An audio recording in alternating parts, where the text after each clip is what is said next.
Hi guys, this is Bell Channel 2018 and welcome back to my vlog.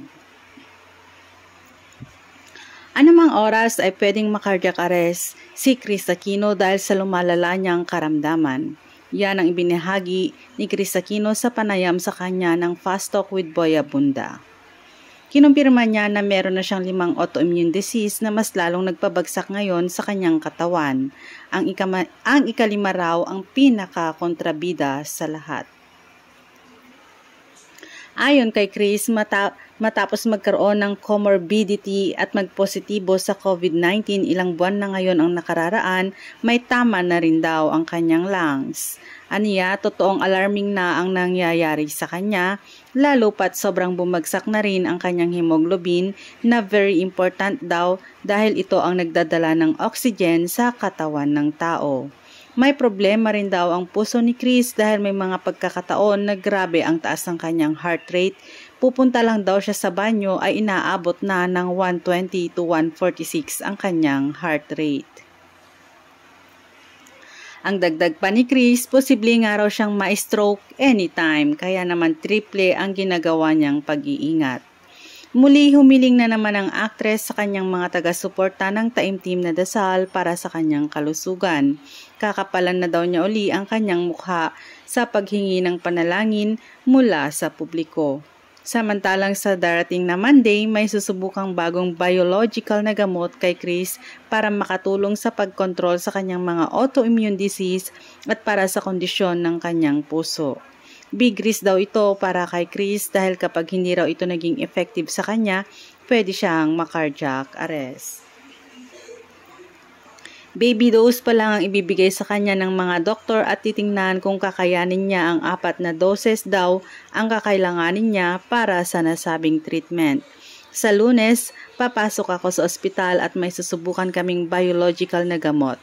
This is my chance to save my heart. Because kung hindi ito tumalab, I stand a very strong chance of having a cardiac arrest. As in, pwedeng tumigil na lang yung pagtibok ng aking puso. So may gamot na susubukan, but there's have a very big risk involved in that medicine because hindi binibigay ang gamot na ito na hindi ka binibigyan muna ng steroids. Sa Lunes, titingnan muna nila kung kakayanin ko. Kung kakayanin ko, bibigyan ako ng pangalawang dose. I will need 4 doses of this medication. Paliwanag ni Kris. Pahayag pa ni Kris, itinuturing niyang biggest blessings ang birthday niya ngayong Valentine's Day dahil naniniwala siyang pahiram lang ito ng Diyos sa kanya. I hate to say it but I'm very honest kasi hinarap ko na to and sa bawat araw, pahiram na lang ito ng Diyos. So whatever days are left, kung ano man ang natitira, it's a blessing. Hindi pa raw siya handang mamatay dahil kailangan pa siya ng mga anak niya na sina Joshua at Bimbi. I really want to stay alive. Sino ba naman ang sasabihin na handa akong mamatay?